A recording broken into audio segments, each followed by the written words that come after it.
Hello and welcome to another episode from Talks to Couch to Calculator. I am Francesca, your accountant, and Jordan is your therapist, and we are bringing in some really good conversations. If you have any questions along the way, please fire them over and we'll be happy to answer them. Sit back, relax and enjoy and laugh along with us. Oh, thanks for the coffee. You're welcome. I can't believe, again, we say this every time, the weeks are flying, aren't they? Yeah. How did you find getting up this morning? I was all right this morning. Is she sleeping through? No, No. absolutely not. And Oh. yeah, we're just in like a real funk with sleep at the minute. Like she's in our bed. So hang on a minute. So she's 6 months. 7 months. Oh, 7 months. Yeah, 7 months now. Okay. This is my strict. I'm so strict. Oh my God. Yeah. How's this happened then? So basically, she obviously was in our room in the little snooze pod. Yes, for the first... 6 months it's meant to be, but a lot of people move them over early. Yeah. And then, Fair enough. like, as she got bigger... Yep. Well, even when she was little, to be fair, obviously, like, it's not recommended by NHS and, like, sleep trusts and stuff, but parents, like, everyone knows, like, all the people at the baby group know.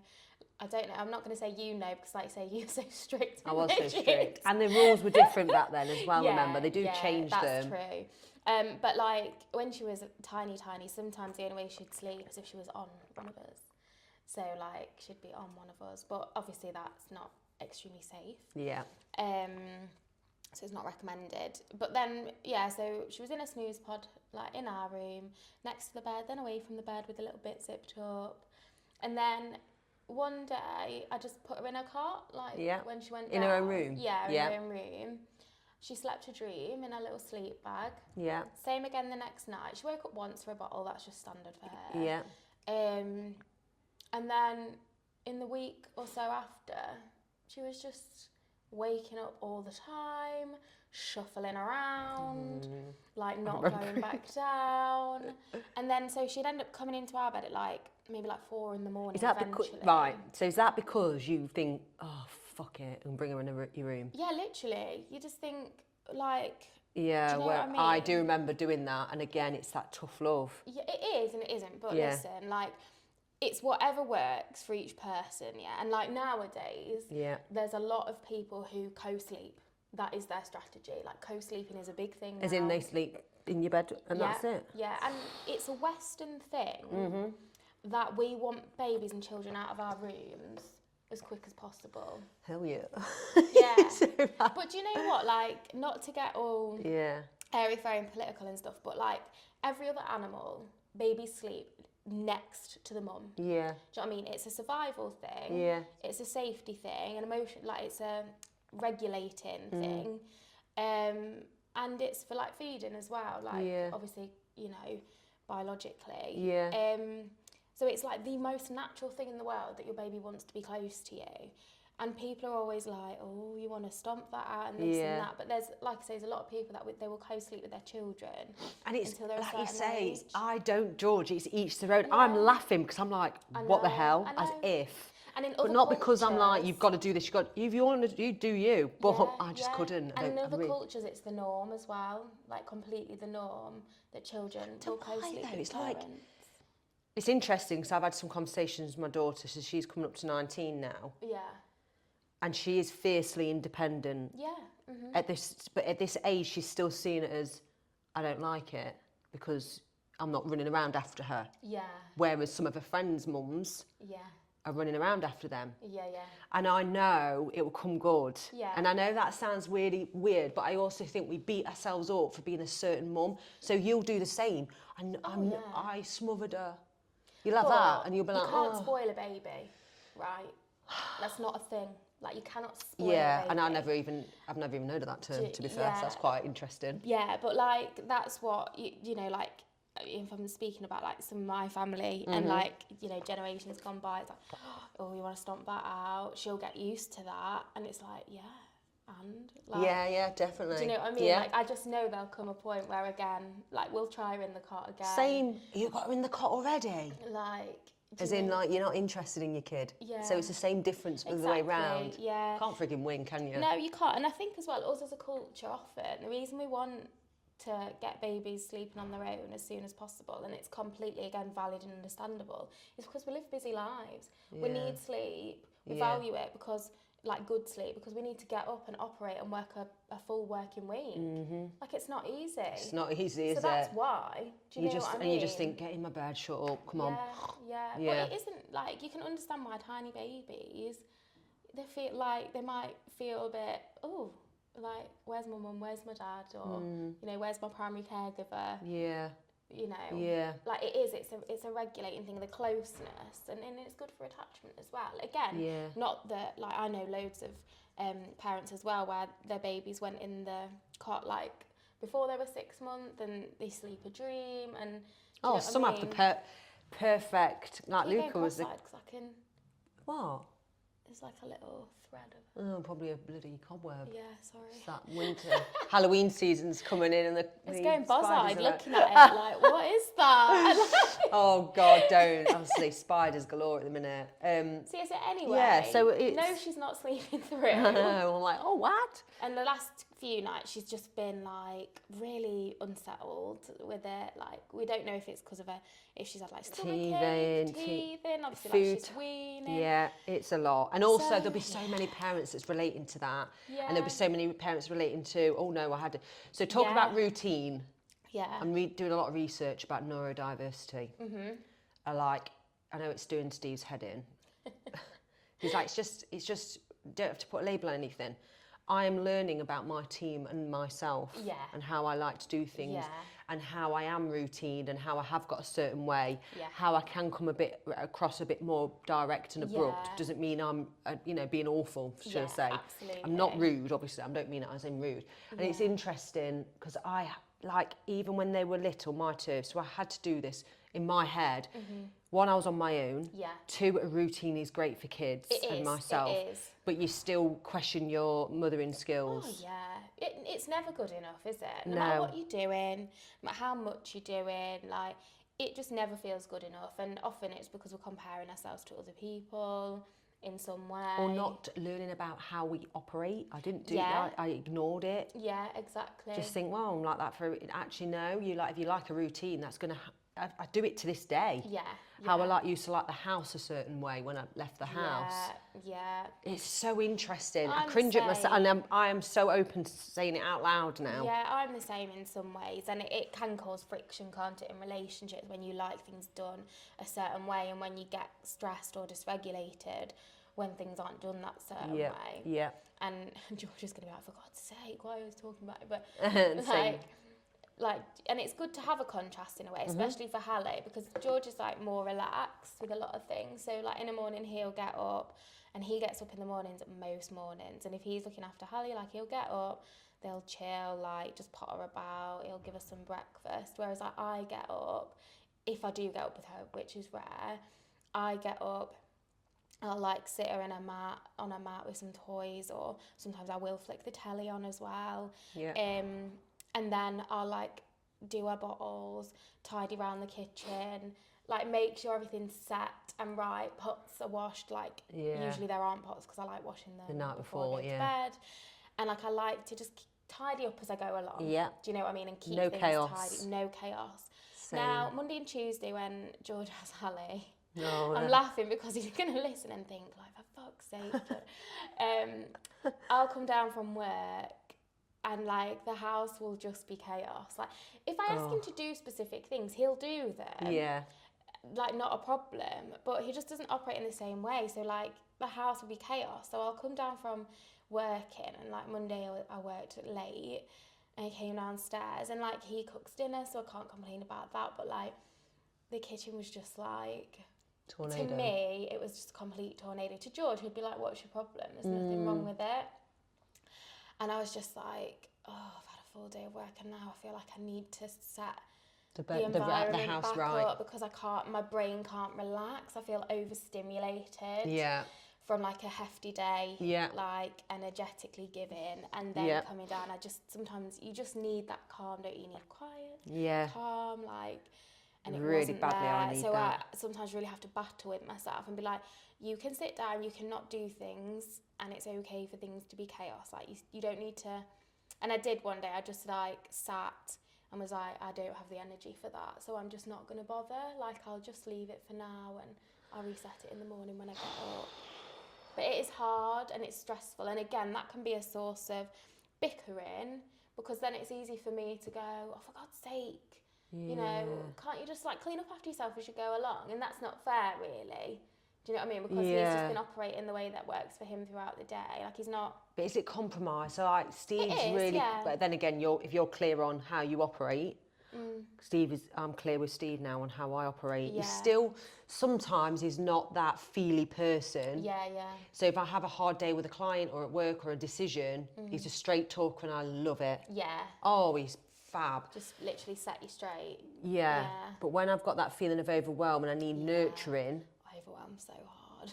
So hard. So hard. I go through episodes and I have to... Oh, it's really difficult. Yeah, I'm very prone to overwhelm.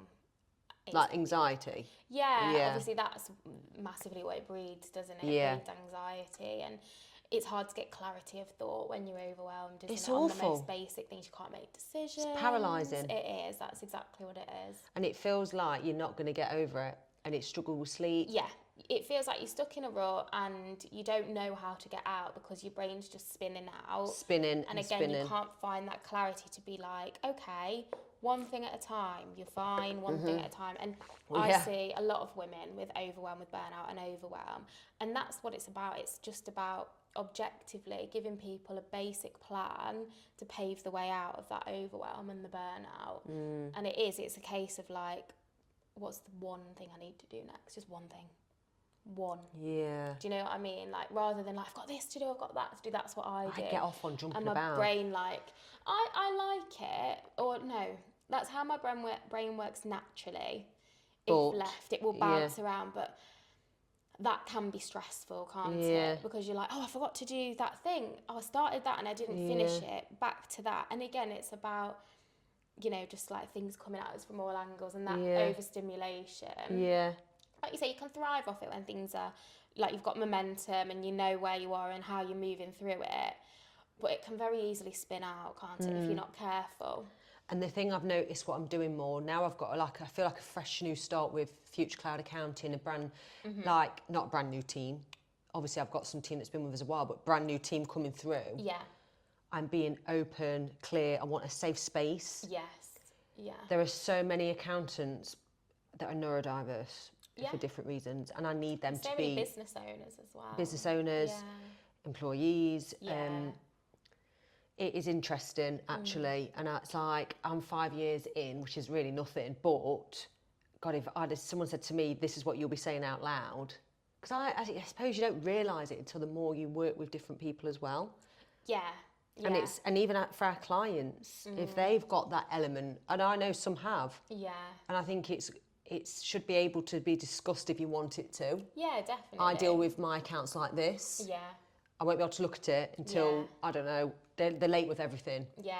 I also learn now, actually, they can't help it, they're running away from something, 100%, potentially. yeah. Same with George and his accounts. I was literally just thinking about it, Fran. What's happening with, so, We're just right, spinning update. out. We're spinning out because... Why don't you just pay for someone to do it? Think of the relief. Because George isn't on I know you board would. with that quite yet. I think maybe when he leaves his job and he's got the momentum and the cash flow like coming in, then he'll be like, oh, it's fine. We can afford to give that bit there. Oh, it's so hard because I can see... I know, but honestly, it was so funny the other night. We were sat with the laptop on the sofa. I can imagine you both. And we were trying to come up with like a system because he wants something just very basic where he can track like what he's spending, what's going out. Yeah, that's what's brilliant coming that he wants to in. do that.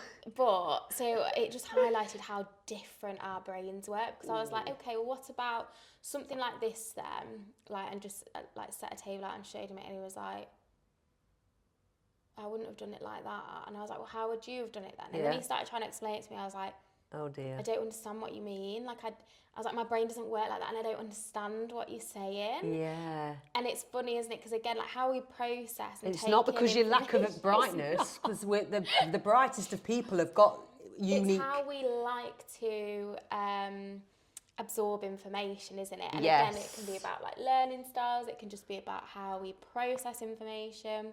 I had a meeting this week with Anne-Marie from Oh, yeah, she LinkedIn. messaged me, I forgot to say. Yeah, Yes, she did. it was really, really lovely to see her. But again, like when we were chatting, I said to her, I was like, and you know, last week we spoke about the core belief of like, I'm stupid. Yeah. So that can be hard, can't it? Because when I ask for clarification with things in those kind of settings, like I had to ask the question, like, what do you mean by that? Because I think I know what you're saying, but I just need you to tell me, like, what do you mean by that? Because we might have different ideas, and sometimes that can activate that belief in me, like, I look stupid because I don't understand it.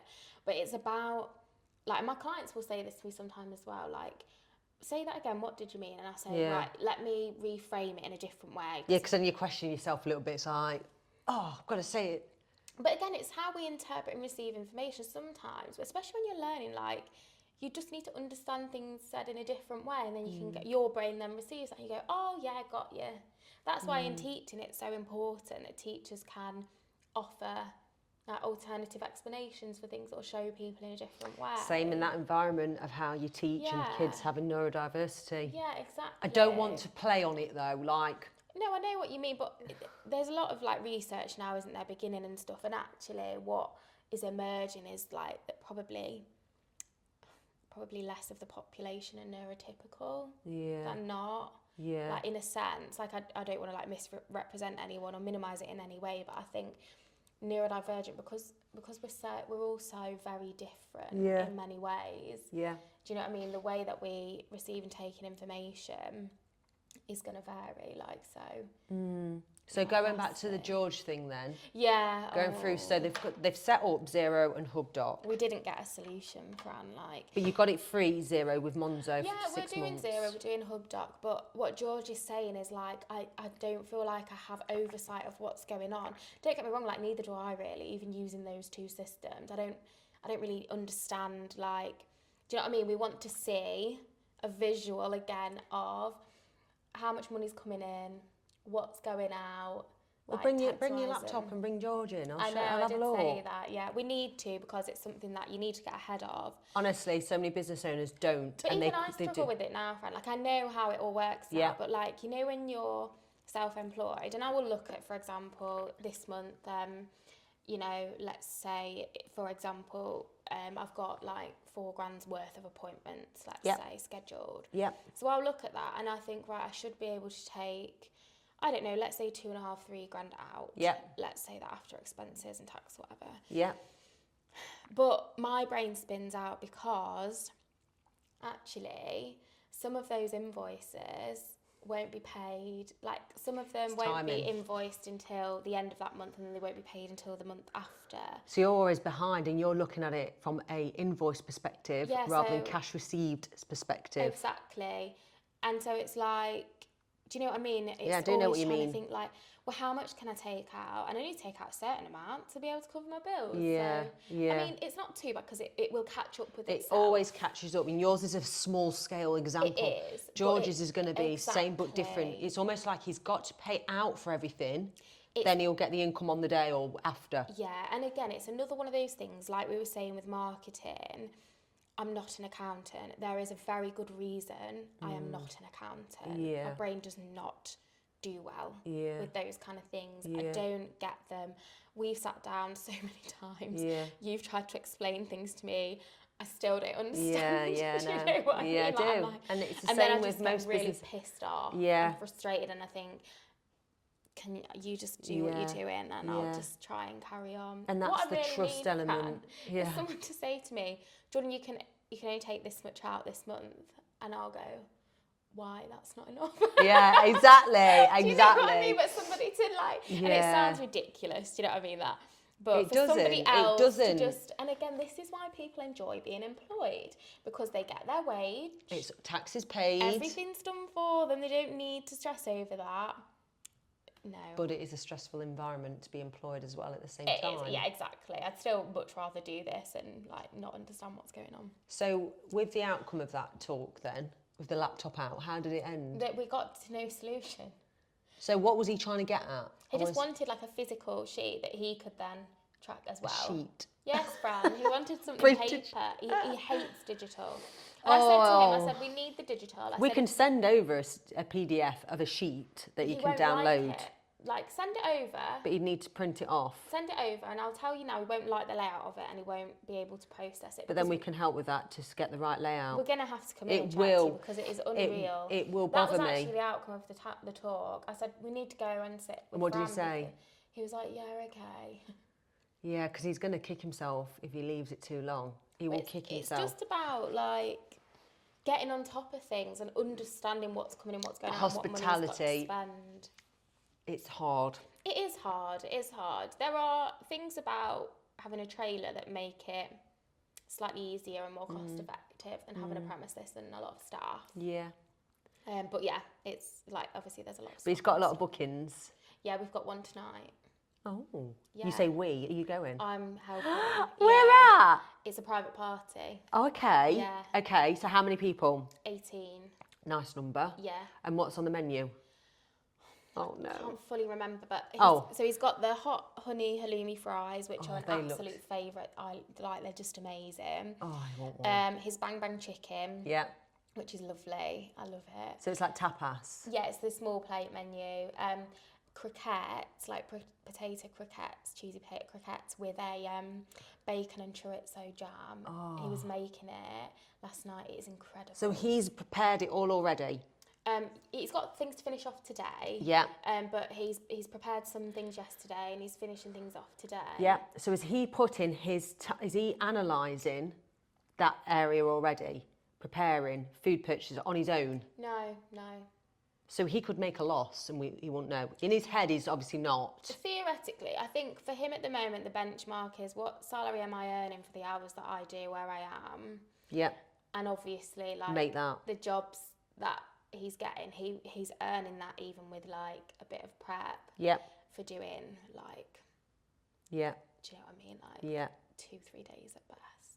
So he will make more, but doing less, but in theory. The specifics, no, which again would be really helpful to look at what jobs are most profitable, what jobs aren't. He actually turned down a job this week, and I kind of helped him do that because it didn't make sense financially or logistically because it was in Gloucestershire. Yeah. And they wanted the price kind of like reducing and kept trying to negotiate it. And I said, it's to a point now where it's absolutely not worth your time and energy because of the travel and the fuel costs and then preparing and like, And did he agree to that then? Yeah. Because that's an interesting one, isn't it? Yeah. So anyone starting a business or been in business a while and still doing things for discount to get that customer and still doing things for free, there is a point where you might need to get like the feedback. Yeah. You're going to make a loss on some stuff because you're learning how to make the profit. That is interesting because it depends if that person or is it a big event that knew someone else that would get his feet in the doors. Yeah. But normally you've got to be careful that they don't feed the price. Yeah. And go, well, I got it for £2 a head. Yeah, exactly. Hang on a minute, why is he charging me £20? You know, it is difficult to get that bit right. It's almost like with yours, if you started and giving away a couple of people reach out to me. Yeah. Can I give you a 3 hours coaching session? Yeah.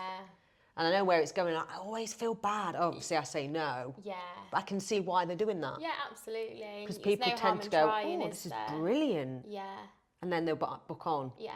And that's what it's for, isn't it? If you value it, it's to show people the value of what they're offering. Yeah. And what a great marketing strategy. Yeah, people to be able to see for themselves. Yeah. You know?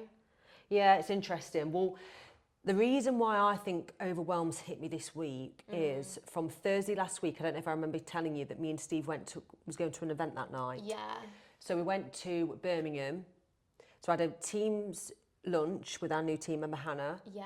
And then Steve picked me up at 2:30. We drove over to Birmingham because we had to be out by 6. Yeah. And then it's a late night. I can't hack heels anymore. Yeah. And I don't drink in that environment because that is really difficult. Now, you went to a wedding, didn't you, a couple of weeks ago, 3 weeks ago?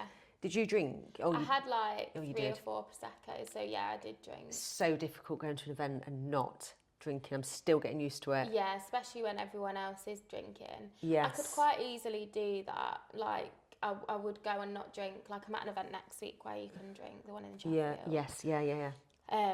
But you won't obviously I won't drink because I'm driving, so I won't even have one. And I'll be more than comfortable with that. Yeah, and also you have better conversations, you take things in better. Yeah. I don't sleep though. Yeah. So I felt, we got in at like 12:30, 1. I'm wired. because that's how my adrenaline is. Yeah. And obviously that's part of like calming down and all this, that, the other. So I got to sleep about 2 maybe actually. And then I'm up at 6, 7, like raring to go, that feeling, even though I'm not raring to go. And we still got our run in. We did an hour run around Birmingham, as you do. Brilliant. Which felt great after. Yeah. It was a hard slog. Yeah. So not only that, but then I had the Accounting Excellence Awards on Tuesday night, and I went on my own. The adrenaline in me, because it's a new environment. Yeah. Staying over in London, the travel. Again, didn't get in till late. Obviously didn't drink. Yeah. And also it's so good, it's so liberating not drinking in a way as well. It is, yeah, to not feel the need and just like to wake up and feel fresh and not like hindered by like a hangover. Like it's so nice. Like It did feel good. Yeah. But didn't get to sleep till about 1, 2. Then rushing back home. I had a hard session for Hyrox in the gym in the afternoon. Yeah. Did some emails and some uncomfortable conversations, like with clients and stuff, getting sorted with the team, which was fine, but it plays on my mind. Yeah. So at night, I'm overwired and tired and overwhelmed, anxiety driven, can't sleep, trying to wind down, doing deep breathing, all that. Oh, it's just exhausting. Yeah. So I don't know, I do go through this. Yeah. And I do think a lot of people do, and they just don't talk about it. Definitely, and especially when you're out of your normal sort of routine, like, you know, going away and staying away. And you have to remember as well that, like, I know you have busy days anyway, but a busy day at like an event or a conference where you're giving a lot energetically because you're talking to a lot of new people, you're talking about yourself, you're asking questions about other people. Yeah. Those kind of events really can like drain you and sap your energy. And then again, it's a lot to process at the end of the day. What conversations have I had? Who have I spoken to? Why did I say that? And then there's like the anxiety part of it. Oh my God, I bet they think I'm such an idiot. Yeah. Like, was I too quiet? Was I too loud? Did I be too friendly? It's so... Do you do that? Go back on a conversation and think, ooh. Yeah, I do it. Not as much as some people and more than others, I guess. Like, yeah, true. Yeah, I suppose now that's one of the mechanisms with being a therapist and like working with people with social anxiety and like, having struggled with low self-esteem myself and still at times, but like having worked on it. When you learn things as a therapist, like naturally you will just start to catch yourself doing things. Yeah. And then like, again, I know, I'm just like, it's fine. Like, so what if they thought that? That's exactly what I have to do. Yeah, it's a lot of therapy talk to yourself, isn't it? Yeah, that's there's exhausting. a lot of like internal challenging, like coaching yourself through things. But the most important thing is that you just don't accept those thoughts as like facts, because that's when you get stuck in a really negative spiral. Like, everyone must think this of me, like, and you just go on believing that. That's problematic. Which I never do. Exactly. I've got that rationale there that I can go, hang on a minute. Yeah, but it's still an uncomfortable process, and I feel like it's going to take me a few days to wind down, even though that's what I said to Steve. He'll say, what are you worrying about? And I'll say, I can't even tell you. Yeah. Because actually my life's good. Yeah. And I hate that for myself. But sometimes you need to allow yourself time to like stop, sit down and reflect, because there will be specific things that are generating that feeling in you. Like if you have a sense of overwhelm, like the other day, for example, when I go into the kitchen, I just feel overstimulated, still switched on. Really, I should have stayed upstairs a little bit longer, allowed myself time to just like reflect. Like, why did you rush down? Because You're a mum. again, I'm a mum and I feel I should. Yeah, George is gonna. And then even when I got downstairs, Hallie was in bed. She was asleep. I was like, that's exactly me. I was like, where's Holly? She's in bed. I was like, asleep? Yeah, I was like, oh. And then I felt bad. Yeah, I know exactly what you're saying. Missed it all. Do you know what I mean? Which I hadn't, because I'd been out. It was a day when I'd literally been swimming with them as well. Like, I'd taken my lunch to go swimming with them. So I hadn't. But then you're like, oh, I've missed it. I should be there. As soon as I'm not in an appointment, I should make sure that I'm downstairs. Exactly what you're saying. Present. But then I think to myself, well, if George is at work, he's at work. He's not available. You can't pop down. Like, and I think that's another thing about working from home as well. There's a different sense of what you feel like you should and shouldn't be doing. Yeah, I definitely get that. When you're working from home, you feel like, oh, I should probably just like pop a wash on because I'm at home, and else it'll pile up. Whereas if you're out at the office or out and about, you can't do that. You just accept it. Yeah. I notice as well, talking about anxiety and all those overthinking thoughts, when I did train in the gym yesterday afternoon, it got rid of it for a few hours. Yeah. It was almost like, I needed a good beating, even though I am tired, and I've got to be careful to not overdo it. Because I'm not getting honestly, when I sleep good, and I can sleep good for months, I can get off by 10 and I'll wake up at 6. Perfect, 8 hours. I'm really good with my sleep. I was laughing because that's just like not part of my life at the minute. No, Do you know what I mean? Like, it is always disturbed. And obviously at least I've been once there. in the night. Yeah. And it's funny because I'm going to London to see Roxanne this weekend. Oh, okay. And she was like, what do you want to do? And I was like, sleep. I was like, I want to go to like one of our favourite restaurants, Sticks and Sushi, and eat my favourite food. I was like, then can we just like come here and put pyjamas on? And she's bought us like this little like painting kit, this pottery painting kit that we're going to do in the day before we go. And nice. then we come back at night, and then and I was like, and in the morning, can we go for like a breakfast or brunch in like the village bit where she lives? I was like, that to me would be a dream. Like, so you're excited about that? I'm so excited. I'm so excited about getting the train, being able to sit on the train and just like listen to my podcasts on the way down or whatever I want to do, and then get there, see her, just chat and chill, like without having to be on and like hypervigilant. That's really interesting. And what I've noticed, because of my rough year this year, I struggle to get excited about anything. I'm doing it. I'll do the things. Yeah. That's why I asked you that question, because I'm like, oh, what does that feel like to like get excited about? What is that all about? I need to get myself out of this rut. That is really, it is a sign of overwhelm and burnout when you're kind of like struggling to enjoy things. I say it to Steve. I have said it to Steve a few times this year. And I get in that mindset as well. And what I get into the frame of mind doing of when I'm overwhelmed is feeling like I actually don't have time to do things like that. Yeah. I don't have time to do that. How am I going to fit it in? Because I've got more important things I need to do. And then I'll end up not really doing enough of those important things because I'm anxious, overwhelmed, procrastinating in my head. So I could sit down for 5 hours and maybe get like 30 minutes of work actually complete, because you just, like, again, you can't focus, you can't get that clarity that you need to like fully engage in the task. Do you know what I mean? And so I will get in that space where I'm like, no, don't ask me to do something. No, I can't come out for dinner. No, I can't go for a weekend away because I've got stuff I need to be doing. And then, like, you feel like you can't enjoy it because your brain's elsewhere. You're squeezing it in. You're fitting it in. I feel like I'm fit. I'll do that nice thing because it's a nice thing and I should do it. But you're like, oh, okay, when am I going home? Because I could really do with, like, doing this or that. Or so what am I going to... So it's almost like I've got a meeting tomorrow and it's like, I know it'll be great to meet up with him.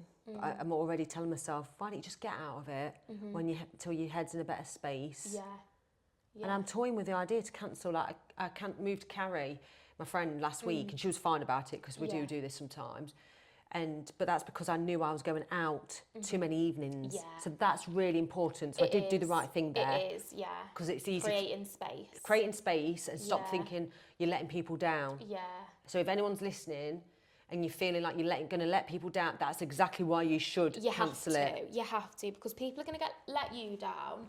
And you feel like we can accept that. You know, if people cancel, you can go, like, fair enough. We don't know what's going on behind closed doors. I understand that, and exactly the same for us. Like, if you need to cancel something, if you need to take some time sick, like, you know, especially in the winter, it's that season, isn't it, of illnesses and whatnot. And sad, that seasonal affective disorder. I don't suffer with that, I'll be honest. I'm not saying I don't have elements of it. I'm going to touch wood because you never know where things come from. I speak to a lot of people and I know, you know, it happens. And I also put this perspective on anybody that says it. What's upsetting you personally at the minute? Is there anything? Because if you're not happy somewhere, can that trigger it even more so, do you think? Yeah, absolutely. Or do you think it can happen even if you're in the happiest environment ever? This is really interesting with being depressed and people having, well, you've got loads of money. Well, they're on TV. It's about perspective. So if a person thinks, like, or believes that I am in the happiest place ever, really enjoying work, really enjoying home life, I've got a good balance, like, you know, I've got good boundaries or whatever it is, it's perspective, isn't it? And they, you know, they're not worried about judgment or this or that, they're confident in their own ability and stuff like that, then you're going to be at less risk of overwhelm and burnout in that sort of a mindset in those kind of circumstances. But like you say, if there's something going off in your personal life that's stressful, say you've got a baby and they're not sleeping, and or you're arguing with your boyfriend, or you're arguing with your partner all the or you time, don't agree with what they're doing, so you're not feeling like, you know, comfortable at home, or like content at home, or, you know, on the flip side, maybe in work you're just feeling overwhelmed, like you've got too much work, you can never get on top of it, or you can do your job but you don't feel fulfilled and you don't value the work that you're doing. That can be another trigger. I hate the team feeling like that. I hate it. Yeah, that can be another trigger as well. So there are lots and lots of variables, but ultimately it's about an individual experience, how they are experiencing their life at that time. Do you know what I mean? Because one person can have a set of circumstances, absolutely love it, be thriving, and the other person can feel like overwhelmed and burnt out by the same set of circumstances, and that's not about resilience.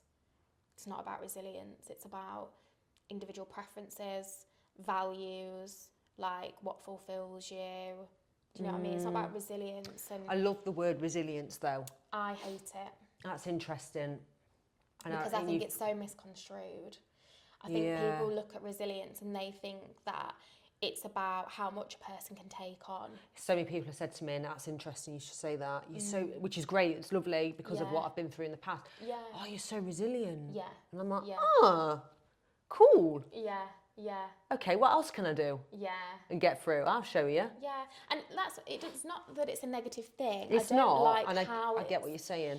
Perceived, because again, like, you would definitely be seen as resilient because, first of all, like, you do a lot, you take on a lot, you keep going. But resilience is more about, like, I think I did a post about this, it's about being able to complete the stress cycle. So people think resilience is not faltering. Do you know what I mean? It's like keeping on going, not breaking down, not having a cry, or... Oh, and no, that's not what it's about. Thank God I'm not as... what I mean? 100%. Resilience and I is didn't about... cry for a long time in the past, Yeah. that was unsettling. Yeah. I get what you're saying. Do you know what I mean? It's about the ability to fail, to fall down, to make a mistake. mistakes. And this is what I say to the team. Be open about and be like, this is what I want from the really team. Fucked up there. Yeah. Or, how do we put it right? Yeah, but what can I do? It's about overcoming challenge. It isn't about soldiering on and like how much you can bear. That's not what it's about. I love that. Do you see what I mean? That's why resilience irritates me, because I feel like there's a view of it that's not. So the resilience I'm hoping I've got is that the mistake taker. Definitely. And like, let's own it. I get the people, and honestly, I'm going back to online again, and I'm completely jumping the subjects. That's what we do. There's so many fakes online pretending, and in their 20s on LinkedIn, pretending that they know it all. I know. And do they? Who knows? Maybe some people are authentic, maybe some aren't, like... Unless, again, it's our personality types that can only take so much. I don't know. They say, oh yeah, we're growing in a big, amazing team. And I'm like, yes, I'm growing a team. But they can't be doing it genuinely in a way because it's so hard. They're not owning that they've lost a team member. Yeah. Or they've had to pull a team member up. So maybe they're being selective about what they're sharing. So like, yes, you might be growing your team, but actually what you're not saying is we've had someone leave or we've interviewed like 4 people and none of them were right. I want to read that as well as the good stuff. Absolutely. So again, you like curate what you consume, don't you? Like, and you will align with people who are honest and authentic. Yeah. And I think that's what we keep going back to. Some people are trying to portray... What was that noise? That's I don't like the noise. Something has hang on a happened. minute. Right, so we are using new mics. We're testing different things out. I feel like we need to look at what that noise was. What is that noise? Hello, hello, hello. No, it's all working. Don't press anything. I'm not. Hello, hello. Oh, was it just like a notification or something? I hope so. But why is nothing moving? Or is it? I don't know. It doesn't look like it is. Oh my God. What's happening? 39 minutes, it's stopped. Oh no, it's not, it's still going. So, is that right? I don't know, what was that noise? Is it a notification? It might be a notification, should I just get Abby? Get Abby, because shit. The absolute panic. You'll have to edit this bit out. Abby? Yeah, that's good, I just got it. No, we haven't finished. It made a noise, and then I'm thinking, so we're still filming, by the way. We both went, what was that noise? It made a Something notification happened. noise, but is it working? Is that still okay? Yeah, it's still going. It's still moving all right? Yeah. But even that scared me. Right, we'll crack No, we heard a noise. We haven't got much longer left, but we just heard a noise. Okay. Right, we're back in the room. God, that stressed me out. What was I saying? Authenticity online. So, Right, let's wait for the door to shut and then we'll Yeah. go back to... You'll have to edit this a little bit. I think it was about 39 minutes, was it?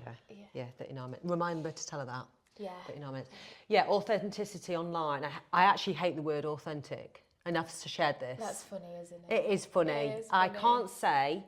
It's probably though because people claim, again, it's about people claiming to be authentic when they're not. And that's what I was saying, wasn't it? Stop Like doing that. people, especially in the online space, it's again trying to create this persona that you think people are going to receive well and you think is going to get you followers and you think is going to get you like traction and popularity. Yeah. When it's not authentic or it's not genuine. Yeah. Like just People cringe me the be hell out. real, just Yeah. be honest, like You'll never see me say those words, and I haven't from day one. But so I wrote a post. So what I've got is a gratitude journal. So anyone following me on LinkedIn knows I set this up and did this. Yeah. And I've skipped a couple of days. Yeah, Once yeah. upon a time, I wouldn't have allowed myself to do that. No. I'd have carried it everywhere. But obviously, Yeah. I've been away. So I'll pick it back up, and I wrote some notes last night. I wrote my thoughts and feelings in the notes section, which feels great. yeah. And I was researching neurodiverse and learning about myself. So I wrote a post, handwritten, and I can't believe I handwrite. So then I took a picture of it and I thought, I'm going to write a post about this on LinkedIn, which scares the hell out of me. Yeah. The judgment. Yeah. Oh, she's jumping on the bandwagon. Not that I'm going to say, I've got this. Yeah. I'm going to talk about research and Yeah. research your employees so they feel safe in a workplace. Yeah. Yeah. And I can do that as a sole owner of Yeah. Future Cloud Accounting now, which feels amazing. Because what happens with me, if I'm stressed and overwhelmed, there's something I want to take action on. Yeah. I need to iron it out. Yeah. And sometimes it will take this. So it's a horrible feeling, but I know I'll come out the other side. Yeah. And I think I'm going through a growth piece. Yeah, That absolutely. uncomfortable, when you Yeah. feel uncomfortable, it means you're growing. This year was always going to be but- challenging though, wasn't it? Like, there's been a lot of Yes. change. Yes. But also, I got married, and it's like, Yeah. I've done all the things I've dreamt of Yeah. as a younger person. Yeah. And what my issue is done that, What next. now? I have this conversation with my clients all the time. And it used to be me as well. Like, you've got to sit, like, acknowledge and value your achievements. But the gratitude journal I'm doing, and I Yeah. don't feel it's sitting in right. Yeah, yeah. I am grateful for Steve Kidd's house, my bed, the coffee, what I've wrote down. No, but you're treating it like a tick list. It's a tick list. You're not feeling the gratitude. Nope. So that's the art of gratitude lists and like positive data logging and stuff like that. Not just like, what am I grateful for?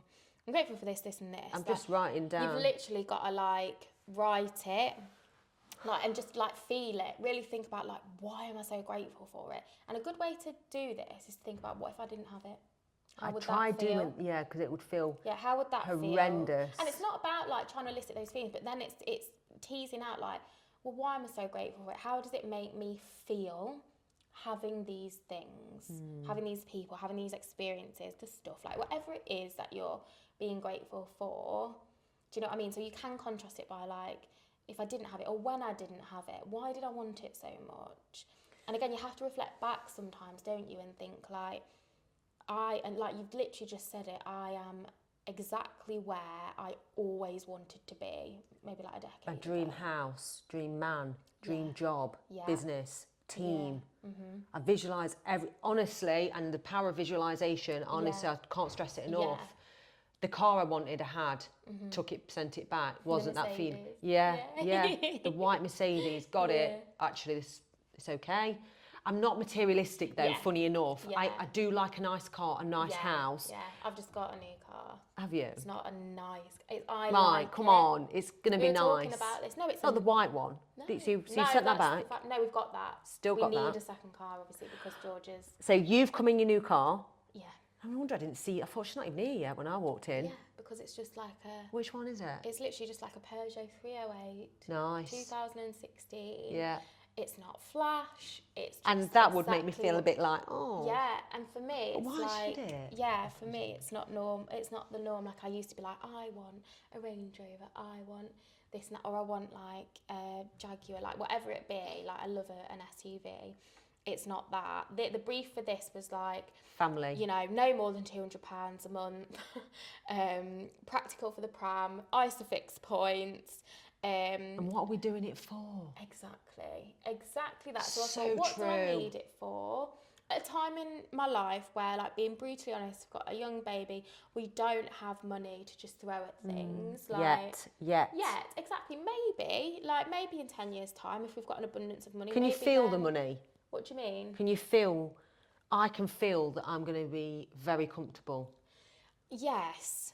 Do you see what I'm saying? Yeah, like I have a real, like, genuine belief that George is going to be a complete success and therefore the money will come with that. And I have a genuine belief that in my business, I'm going to, for example, like set up a membership. Yeah, that will happen. generate. Yeah. I believe it will happen, and I believe... It might take up to 10 years. Exactly, and but I believe it's we'll coming. be in a position where, you know, we won't need to, like, budget as much, and we can, you know, not worry about money as much. And again, like I say that as a person that's, you know, probably like many households and many working professionals now, like, you know, we're not on the breadline or anything like that, and we're very fortunate, but we still have to think about what we're spending and, you know, where our money's going. I think I will, even if money was no object. And to be honest, I say to Steve, we act like we're living on the breadline still. No, we were talking about that last week, weren't we? Did I say it last week? Yeah. Honestly, we laugh, right? Guess what we had for tea last night? What? He made us pizzas that had been in the fridge since Saturday's delivery. Yeah. Oh, one of them was 2 days out of date. And he knew this, putting it in the oven. Yeah. This is what Steve does. He'll eat mouldy food. George does that, though. He'll say, like, there's a date on it. He'll say, but it's still good, Jordan. Like, the date Well, it tastes like isn't- vinegar. Kids were like, ew, why is this taste? That's horrible. Yeah, right, listen. We're acting like we can't afford food. You know, we had a giggle about it. Steve doesn't like waste, and I bet I was George is about the to same. say, it's still, no matter how much money you've got, ethically and morally, doesn't mean you still want to be like Throwing food away away all the time. We are buying it so and not using precious. it. Yeah. And I think a lot of people do that, but we don't feel good about it. You don't feel good when you're like shifting all the food out of the fridge that you were going to eat. hate it. Like, Yeah. it does feel wasteful. Yeah. And it doesn't feel grateful, does it? So No. yeah. So And I we think don't it's like different spending. things. We don't like spending a lot on food. It's so funny, isn't it? Like how you'll go into the shop and be like, I'm not paying £2 for an avocado, but then you'll go and spend like £4 on a coffee that you could actually make at home. Like not the quality, obviously, but I'm in if you wanted such a... to. And again, it goes down to values. What's important to each person will be different. Somebody will say, no, I will absolutely make sure that I buy everything organic, and my food shop will cost me like 150 quid a week. Yeah. I'm happy with that, but actually I don't eat out very much, and I don't do X, Y, or Z because that's what's most important to me. And do you know what? Like, each their own, whatever aligns with your values. Do you know what I mean? Crack So on. true, because I've been there where I was literally tight. I had to be. No one understands. Like, we can laugh and joke about how tight I was, but when you have literally... You have no other choice. No other choice. And I Yeah. felt pressure as a single parent to make it work for the kids. Yeah. That is still engraved in me. Yeah, and I bet Steve's like, absolutely. bloody hell, you act like you're still Yeah. back on your tax credits, being careful. And it's because old habits do die hard. Yeah, they When do. you've been in that mindset, Yeah. like that scarcity mindset, it is difficult to allow yourself to, you know, feel safe in like your wealth. Because again, like we said last week, there's still that fear that if I'm not careful, I could actually be back in the same situation. Don't want to be there. Yeah, exactly. Rather than like, you know, part of your brain knows, doesn't it? Like, this is going to continue. I'm going to continue to succeed and progress through life. And the other part of your brain is like, but be careful because... Oh, definitely. It's like I'm paying for root canal treatment, £1,000. Yeah. What the hell? But again, like, it's important. It's your important. teeth. Yeah, And but so many people don't go to the dentist because of the cost, don't they? Which again is fine. But then they're happy to like go for like several meals out and stuff. Like, it's your body. teeth. Like, I know. come on. And private's always better. Yeah. Obviously, they told me I had to because of the treatment I'm having. But Steve was a bit like, oh, I'll get it if you haven't got the money. And I was like, oh, I've never had that before. Yeah. Even though we're husband and wife, I still see it as I'm on my own Yeah. in that money tree side of things. Yeah, absolutely. Obviously, I don't need him to pay for it, and it was really kind that he offered. Yeah, It actually definitely. felt amazing. Yeah. He'll be there if I needed anything. So I'm Yeah. not saying he's not giving me that Yeah. impression. I just It's couldn't the get my head need- around Yeah, it. the need to be independent and be able to do things on your own. I'm because you alone. have to. Yeah, I'm Yeah. like fiercely independent. Yeah. And like I said about kids and stuff, mine have been incredible where they've got up by themselves, Yeah. slept through from a young age. Yeah. Obviously, when they're teething, they do wake up. Yeah. Being strict with not giving them a bottle in the night. I remember trying to stop the milk and just giving them water or just putting the dummy in and kept going in. Right. I'd go in and over anything to stop them Yeah. coming in my bed because I saw that as Yeah. like, I've lost. Yeah. Yeah. And I'm not saying that's No, right or no, wrong, no. but I also think as well, you'll learn with the kid as Hallie gets older, Yeah. you could smother her and be all cuddly now. Yeah. As soon as they hit their teenage years, Oh yeah. she'll hate you for some reason. Yeah. See, yeah, don't need. And then to you know. feel like, but you then question whether he wasn't nurturing enough, Yeah. too nurturing, Yeah. you know, and it's like, Bella's insecure, I'm insecure, Yeah. you're insecure. Yeah, We yeah. are for different things. Exactly. It's going to happen. I think loads of people are insecure. Some just hide it better than others. Yeah. Yeah. And it's yeah. that understanding. And again, it's hard because there are some people who don't feel insecurity to the level that others do because they're more confident. They Where's that have come from, you more- think? Probably modelled by primary caregivers in their And lives. how do you think they did that? I just Honestly, really can't get my head around that. honestly, I don't know, but it is about modelling what you want your children to have in them. And don't get me wrong, it's not a fail-safe thing because they're going to go to school. They're going to have Yes. experiences with peers. Kids can be that- nasty. Yeah, especially girls, where that can knock their confidence. So you could model all of this, you know, praise is given, encouragement, you know, and that's not to say you're always pandering to people telling what they want to hear, but instilling confidence, like, you know, positive reinforcement, but, you know, kind of like instilling responsibility taken and stuff like that at the same time. You could do all of the right things. Yeah. They could get like horrifically bullied at school for some reason. Yeah, or a comment on Yeah. about their looks. Like Bella Yeah, is exactly, stunning. Yeah. And I just think, she'll say, kids are nasty. They are. So it's hard. And it's even harder in the age of social media.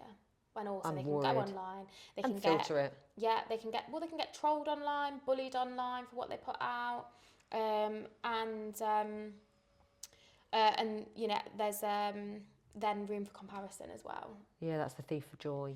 Yeah, there's the comparison, and then there's the being accessible to like hundreds of thousands of millions of people who are trolls as well, who are hiding behind fake accounts and can say horrible things about you. I know, and they get off on it, don't they? Yeah, it's weird.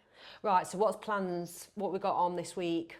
What were we on Thursday? Yeah, so today is a really busy day for us. Oh, Because I don't want to miss baby group because Hallie loves it. It's the only time she gets to interact with lots of the babies. But we because you need was to- having an overwhelming week a couple of weeks ago where you said you've got to fit in because you've got a day off. Was that this? Oh, that I put it That on was your last week. post, on your LinkedIn. That was last It's week's then. this week. Oh, is it? Yeah. That felt like you said that I weeks know, ago. I know. Yeah, and that was, I think I wrote it on Monday when I was in the That was depths it. of that long day. Oh, I said, right, so I did a post Sunday night on my LinkedIn, if you want to have a look, about Smunday. Yeah, that's what you did, yeah. Sunday mixed with Monday, Yeah. basically, where... So I wasn't suffering myself that night. I was in a Yeah. great place that Yeah. night, and that's why it was great to write it. Yeah. I've had it before, Yeah. and I didn't realise how many people have it. Yeah, I get it very regularly.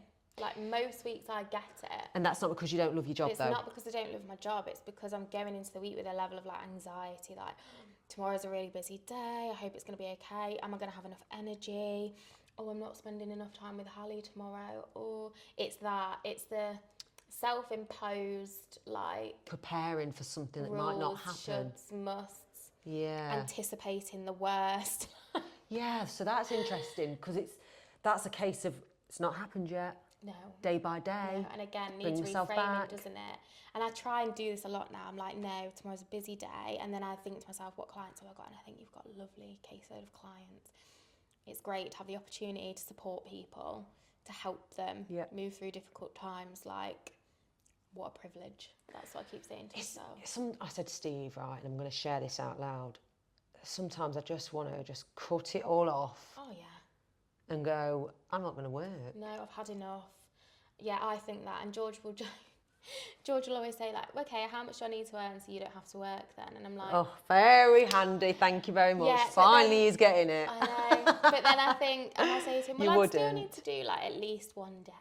Like, still want something of my own. You're a badass bitch that don't need no man. That's how I feel. It is, but also, yeah, sometimes you want to retreat.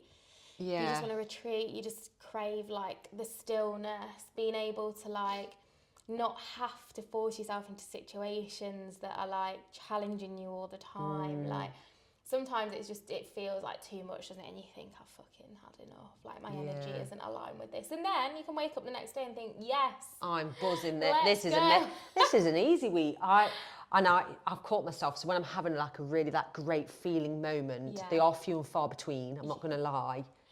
I go, take this in.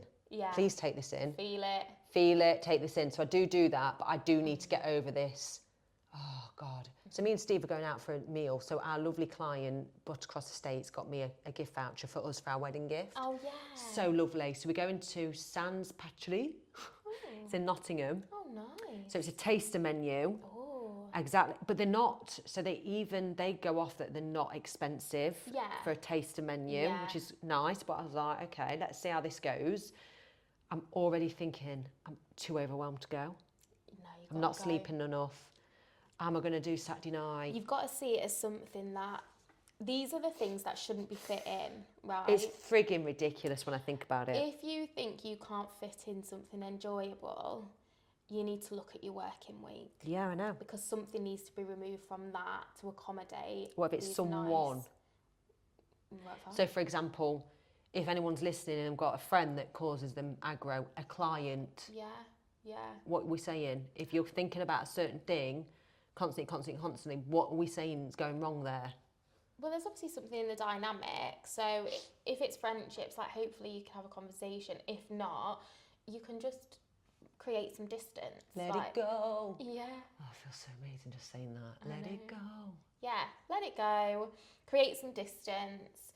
If it feels okay to see them once a month, turn it into that sort of a friendship. Like, you've got to make it work for you. And with clients, I think sometimes it's a case of, like, again, you need to find a way to let that client go. At what cost? Exactly that, I agree. Do you know what I mean? Yeah, like, no, if you're always worried about them leaving because they're making you not feel good enough all of the time, or they're scrutinising or criticising, nothing's ever good enough or whatever, if that's genuinely the case, set the scene for them to find someone else. And maybe they'll feel exactly the same in the other firm, like, who knows? So my thing is... Something's not aligned, is it, when that's happening? That's the issue. So when you've gone through change internally, for example, as a business, I don't know if anyone's listening, and you've got a new manager in and they have a different way of dealing with your clients that you've built rapport with, that's really difficult because they're not going to be you and you're not going to have that conversation you used to have with them. And then if a client leaves because of that newbie, you've got to take it on the chin. Yeah. How else are you going to grow and develop? I know all that. Yeah. But it's still really hard. Yeah. And then feeling like you're letting the client down because my customer care it's got to be high. Yeah. And now we're putting, so when we have adapted, so if something happens, for example, you've made a mistake or you've not done something that you really wanted to do or should have done. Yeah. I get the team to go and go, right, can we do better? And I love my team for that. Yeah. Right, we're going to try this, we're going to do this next time. And that's where the most successful businesses are. Yeah, 100%. Rather than just going, I'm going to scale back down. Yeah. Too many scale back down because of that movement. Yeah. And I'm reading a great book called The E-Myth Revisited. Did I say this last week? No, I don't think so. And a guy recommended it through LinkedIn who I know. It is just reaffirming that, yes, I felt like as a leader, I have to be doing the doing. I have to be shown to be signing off account. Yeah. You know, I don't. No. I'm a business owner. You'd have to be a typical accountant. Yeah. And I think when people get their heads around, as an owner, you shouldn't be doing it all yourself. You shouldn't be baking the bacon. Yeah, you can't. If you want to scale, though. Yeah. If you want to stay as one person, that's fine. Yeah. And it's okay to stay as one person. I've learned that. Whereas normally I'm like, but you've got so much potential. Yeah. But they've got to think it themselves, Yeah, you know. absolutely. I can encourage it, and I do, you know. Yeah. But yeah, I'm looking into a lot of what's causing this misery. Yeah. I'm not everyday miserable. Don't get me wrong. Yeah, but like But there's struggling to feel like fulfilled and Yes. recognise Yeah, good things. Yeah. Yeah, and feel it. exactly rather than that. just objectively know it. Yeah. Yeah. But it's interesting, and I hope It is. me sharing and we sharing like your path with Hallie and Yeah. my business path, and bits and snippets of George as well. Yeah. And I really want to see that he is profitable, Yeah. because hospitality, if anyone's listening and they're in that, is really difficult. Yeah. But yeah. catering is probably a little bit easier than having a cafe, for example. Yes, So don't get me exactly. wrong, he's in a Yeah. good space, very good space. Speaking of, I need to go. I've got to help him yes. tow the trailer to the premises. Oh my God, can you get So- some footage and share it on? Kill me. Will he? Yeah. Come on, George. Is he still listening to these? Yes. Yeah. He Okay, is. He's yeah, got he some is. to catch Hi, up on. George. Bit of shout out. As always, thank you for listening, and we'll be back with you next week. I just want to do a shout out at Claudia's birthday. She is 41 today. She probably hate me for happy saying that. Happy birthday, birthday, Claudia. I Claudia. love you very much. And yeah, see you next week See for you more soon. updates and fun. Yeah. Bye. Bye.